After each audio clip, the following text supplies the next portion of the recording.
what has replaced the Holy Spirit today? இன்றைக்கு பரிசுத்த ஆவியானவர் எதனாலே அதற்கு மாற்று என்ன தெரியுமா? Music. பரிசுத்த ஆவிக்கு பதிலாக இசை. Instead of Holy Spirit into the church has come money. பரிசுத்த ஆவியானவர் சபைக்குள்ளாக வருவதற்கு பதிலாக பணம் உள்ளே வந்திருக்கிறது. I am not against music, I am not against money. பணத்துக்கோ இசைக்கோ நான் எதிரானவன் அல்ல. You can use them. நாம் அதை பயன்படுத்தலாம். Music and money are good servants. இந்த இசையும் பணமும் நல்ல வேலைக்காரர்கள். They must be below us. அவைகள் நமக்கு கீழாகத்தான் இருக்க வேண்டும். Not rulers. அவைகள் நம்மை ஆளக்கூடாது. See, a servant in your house can be very helpful to help do so much work in the house. உங்க வீட்ல வேலைக்காரரோ வேலைக்காரியோ இருந்தால் உங்க வீட்டு வேலைக்கு ரொம்ப உபயோகமானவங்களா இருப்பாங்க. If the servant takes over the house, then it is terrible. ஆனா அந்த வேலைக்காரன் வேலைக்காரி அந்த வீட்டையே ஆள ஆரம்பித்தால். So music and money are very good in the church if you keep them as servants. ஆகவே சபையிலே இசையும் பணமும் வேலைக்காரர்களைப் போல இருந்தால் அது மிகுந்த பிரயோஜனம் உண்டு. Holy Spirit must be the master. பரிசுத்த ஆவியானவர் தான் எஜமானாக இருக்க வேண்டும். But what has happened today? ஆனால் இன்றைக்கு என்ன நடந்து விட்டது? Music and money have become the masters. இன்றைக்கு இசையும் பணமுமே எஜமானாய் மாறிவிட்டது. They are controlling the churches now. அவைகள் சபைகளை இன்று ஆட்டி படைக்கிறது, கட்டுப்படுத்துகிறது. Almost everywhere I find it. எல்லா இடங்களிலுமே நான் அதை பார்க்கிறேன். Even in healing meetings. குணமாக்கும் சுகமளிக்கும் கூட்டங்களிலே கூட everybody's emotions are first stirred with some music. எல்லாருடைய உணர்ச்சிகளும் இசை கருவினாலே குதூகலமூட்டி எழுப்பப்படுகிறது. Is that what Peter did on the day of Pentecost? Get the choir to get everybody to get nicely excited with the music. Pentecost நாளிலே பேதுரு இதைத்தான் செய்தாரா? பெரிய quire இசைக்கருவிகள் எல்லாம் வைத்து எல்லாரையும் அப்படியே உணர்ச்சி வசப்படுத்தினாரா? On the day of Pentecost they did not have music, they did not have money. Pentecost நாளிலே அவர்களுக்கு இசையும் இல்லை பணமும் இல்லை. And it will be a very blessed day in our life when we stop depending on these things. இவைகளை நாம் சாராமல் இருக்கும் பொழுது நாம் ஆசீர்வதிக்கப்பட்டவர்களாய் இருப்போம். I am not against money or music. நான் பணத்துக்கோ இசை கருவிகளுக்கோ விரோதமானவன் அல்ல. What a lot of money we have to pay just to hire this hall for 3 days. 3 நாட்கள் இந்த மண்டபத்தை வாடகைக்கு எடுப்பது எவ்வளவு பணம் தேவைப்படுகிறது? What a lot of money. எவ்வளவு பணம் விரயமாகிறது? If we didn't have that money, where would we meet? We cannot meet in the Christian Fellowship Hall. நாம் இப்பொழுது இருக்கிற கிறிஸ்துவ ஐக்கிய சபை கட்டடத்தில் இவ்வளவு பேர் நாம் கூட முடியாது. பணம் இல்லாவிட்டால் நாம் எங்கே கூடுவோம்? So is money useful or not? அவை பணம் பிரயோஜனமானதா இல்லையா? Very useful if you keep it as a servant. அது வேலைக்காரனை போல அந்த பணம் இருக்குமேயானால் அதிகமாக நமக்கு பிரயோஜனப்படுகிறது. How good our music has become here. இன்றைக்கு இங்கே இசை கருவிகள் இருக்கிறது எவ்வளவு நலமாய் இருக்கிறது. I remember what it was 20 years ago. 20 வருஷத்துக்கு முன்பா எப்படி இருந்துச்சுன்னு எனக்கு ஞாபகம் வருது. But today this music is much better than our CFC music in Bangalore. பெங்களூர்ல உள்ளதான CFC மியூசிக் காட்டிலும் இங்குள்ள இசை எவ்வளவு அழகாக இருக்கிறது. I enjoy it thoroughly. நான் முழுமையாக அதை சந்தோஷித்தேன். But I pray that it will always be a servant. ஆனால் அது எப்பொழுதுமே வேலைக்காரன் இருக்கிற இடத்திலே தான் இருக்க வேண்டும் என்று ஜெபிக்கிறேன். We don't have to get rid of the servant. நாம் வேலைக்காரனை துரத்தி விட தேவையில்லை. No, servants are good. வேலைக்காரன் நல்லதுதான். Keep the music, keep the money, but keep it as a servant. பணத்தை வைத்துக் கொள்ளுங்கள், இசை கருவிகளை வைத்துக் கொள்ளுங்கள், ஆனால் அவைகள் எப்பொழுதுமே உங்களுக்கு வேலைக்காரனை போல இருக்கட்டும். Just like people think they have become spiritual because they got a lot of money. நிறைய பணம் வந்த உடனே ஆவிக்குரியவங்க ஆயிட்டோம்னு நினைக்கிறாங்க சில பேர். We should not fool ourselves. We have become spiritual because our music is good. நம்ம இசை கருவிகள் நல்லா வந்துருச்சுன்றதுக்காக, நல்ல மியூசிக் இருக்குன்றதுக்காக நம்ம ஆவிக்குரியவங்களா மாறிட்டோம் நம்ம நினைக்க கூடாது. We have become spiritual when we have overcome our anger. நம்முடைய கோபத்தை மேற்கொள்ளும் பொழுது தான் நாம் ஆவிக்குரியவங்களா மாறுகிறோம். When we overcome our jealousy. நாம் பொறாமையை மேற்கொண்டால் தான் நாம் நல்லவர்களாய் மாறுகிறோம். Forgive everybody. நாம் எல்லாரையும் மன்னிக்க முடிந்தால் ஆவிக்குரியவர்களாய் மாறுகிறோம். When we can love everyone. எல்லாரையும் நாம் நேசிக்கும் பொழுது. When our thought life is pure. நம்முடைய எண்ண வாழ்க்கை சுத்தமாகும் பொழுது. When money has no attraction for us. நமக்கு பணம் எந்த விதத்திலும் கவர்ச்சியா இல்லாத பொழுது. Then we have become spiritual. அப்பொழுது நாம் ஆவிக்குரியவர்களாய் மாறுகிறோம். Not when we have good music. நல்ல இசை இருக்கும் பொழுதோ. Not even when we have good preaching. நல்ல பிரசங்கம் இருக்கும் பொழுதோ கூட அல்ல. Not even when many people come for our meetings. நிறைய பேர் நம்ம கூட்டத்துக்கு வரும் பொழுதும் கூட அல்ல. The mark of grace is we can overcome sin. கிருபையின் அடையாளம் நாம் பாவத்தை மேற்கொள்வோம். And we can overcome all the attractions of the world. இந்த உலகத்தின் சகல கவர்ச்சிகளுக்கும் ஈர்ப்புகளுக்கும் நாம் விடுதலையாகுவோம். Why is it so many of our young people are attracted by the things in the world? ஏன் நம்முடைய சபையில் உள்ள अनेक வாலிபர்கள் உலகத்தின் காரியங்களினால் ஈர்க்கப்படுகிறார்கள்? Because they have not seen the glory of Jesus. அவர்கள் இயேசுவின் மகிமையை இன்னும் பார்க்கவில்லை. They are attracted to the world. அவர்கள் உலகத்தின் பால் ஈர்க்கப்படுகிறார்கள். You know, I have seen sometimes girls as they grow up. சில பெண் பிள்ளைகள் வளரும் பொழுது நான் பார்த்திருக்கிறேன். They grow up and they're not getting married. வளர்ந்து வளர்ந்து வளர்ந்து அவர்களுக்கு திருமணமாகவில்லை. 26, 27, 28 years old. 26 வயதாகிறது, 27 வயது, 28 வயதாகிறது. They are worried, parents are worried. அவர்கள் கவலைப்படுகிறார்கள், பெற்றோரும் கவலைப்படுகிறார்கள். And they don't find any good match. நல்ல மாப்பிள்ளை கிடைக்கவில்லை. And then they suddenly choose any useless fellow they find. திடீரென்று பிரயோஜனம் இல்லாத ஒருத்தனை அவங்க இவன் தான் எனக்கு வேணும்னு சொல்லிடுறாங்க. And I say, how did this girl choose that boy? எப்படி இந்த மகள் அந்த பையனை தெரிந்து கொண்டாள்? You know the answer? பதில் தெரியுமா? They could not find anybody better. நல்ல வாழ்க்கை துணை கிடைக்கவில்லை. So they have to get married to somebody. ஆகவே யாருக்காச்சும் ஒருத்தருக்கு There கல்யாணம் are many marriages like that. இப்படி अनेक திருமணங்கள் But நடந்திருக்கிறது. at that particular time, ஆனால் அந்த குறிப்பிட்ட நேரத்திலே if you had shown that girl a very handsome, spiritual, good person, ஒரு நல்ல ஆவிக்குரிய பையன், அழகான பையன் அவனை got காண்பித்திருந்தார், a good job, நல்ல வேலை இருக்கு, good family, நல்ல குடும்பத்திலிருந்து வந்த பையன், do you think she would have chosen that boy? அப்படி அந்த பையனை காண்பித்திருந்தால் No. இப்பொழுது பிரயோஜனமற்ற அந்த பையனை தேர்ந்தெடுத்திருப்பாளா? She chose that boy because she found nobody else. யாருமே இல்லாததினாலே அந்த பையனை தேர்வு செய்து திருமணம் செய்து If there கொண்டாள். was someone better, அவனை காட்ட நல்ல மாப்பிள்ளை இருந்திருந்தால் she would never even have looked at that person. அந்த ஆளை பார்த்திருக்க கூட மாட்டாள். I'm using that as a parable. இதை ஒரு ஓமையாக பயன்படுத்துகிறேன். We are the 28-year-old girl, நாம் தான் அந்த 28 வயது பெண். and we look at the world, உலகத்தை பார்க்கிறோம், useless fellow, பிரயோஜனம் ஒண்ணுக்கும் உபயோகம் இல்லாத பையன், but we want him ஆனா அவனை தான் கல்யாணம் Why? பண்ண போறோம். ஏன்? because we have not seen the beauty of Jesus Christ. நாம் இயேசு கிறிஸ்துவின் அழகை இன்னும் காணவில்லை. That is the reason why our young people are choosing the world. ஆகவே தான் நம்முடைய வாலிபர்கள் உலகத்தை தெரிந்து The கொள்கிறார்கள். parents tell them, give up that, that is a useless fellow. பெற்றோர்கள் சொல்லிட்டே இருக்காங்க, அவன் பின்னாடி போகாத, அவன் ஒண்ணுக்கும் பிரயோஜனம் இல்லாத, உலகத்தை அவன்கிட்ட போகாதன்னு சொல்லிட்டே இருக்காங்க. The girl won't listen. அந்த பெண்ணோ கேட்பதே இல்லை. Now they have cell phones, they can talk without parents knowing. இப்ப பெற்றோருக்கு தெரியாமையே செல்போன் அதில் மணிக்கணக்கா பேசிக்கிட்டே இருக்கலாம். And SMS means parents will know nothing what is going on there. SMS message அனுப்பிட்டே இருப்பாங்க, ஜோக் அது இதுன்னு. It's all going on. எல்லாம் போய்க்கொண்டே இருக்குது.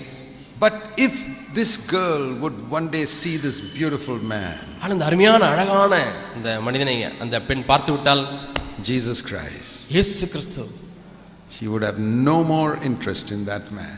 அவளுக்கு அந்த மனிதனிலே எந்த விருப்பமும் இருந்திருக்காது. And you know whose fault that is? அது யாருடைய தவறு தெரியுமா? It is the fault of the preachers. பிரசங்கியாருடைய தவறு. It's the fault of the elder brothers மூப்பர்களுடைய தவறு. who are not lifting up Jesus in the meetings. கூட்டங்களிலே இயேசு கிறிஸ்துவை அவர்கள் உயர்த்துவதில்லை.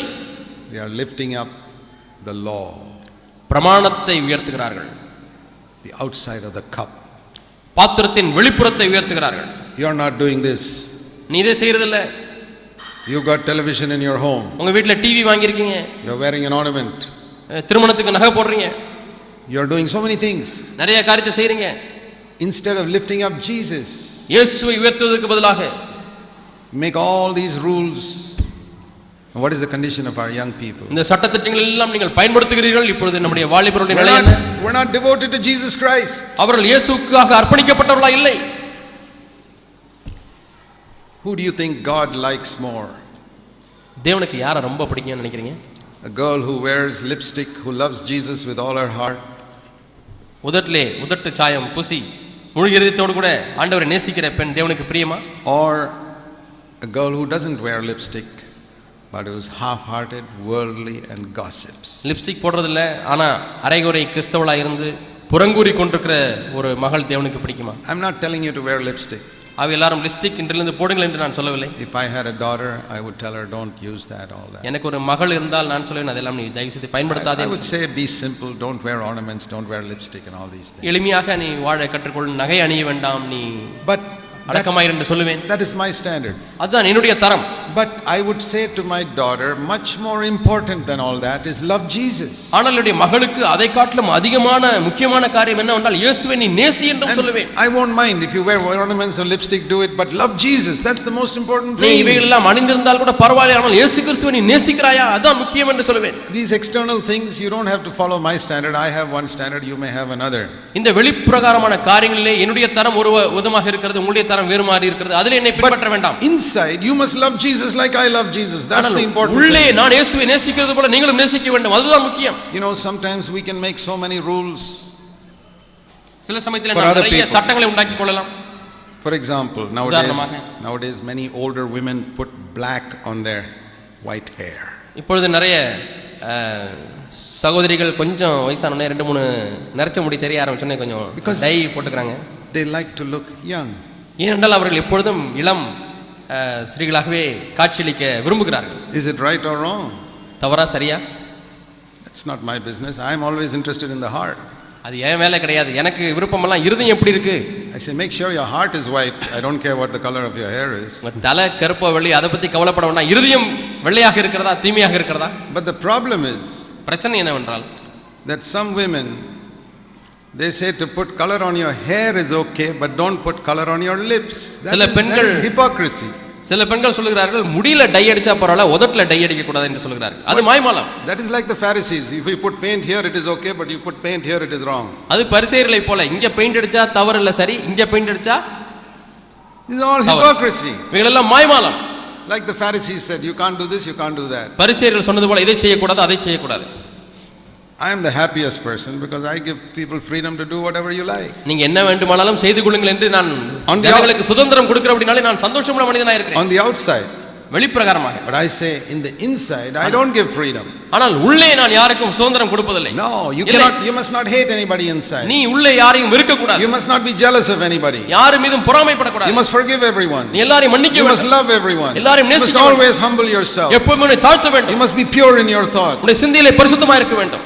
That I don't lower my standard ever. I have never lowered it in 30 ஒரு years. காலம் நான் அந்த நிலையை குறைப்பதே கிடையாது. கடந்த 30 ஆண்டுகளாக அந்த நிலையை குறைத்ததே கிடையாது. And in the next few years my standard will only go higher for the inner life. இன்னும் அடுத்த ஒரு சில வருடங்களிலே உள்ளான வாழ்க்கையை பொறுத்து என்னுடைய தரம் உயர்ந்து கொண்டே தான் போகும். Because I have learned one thing.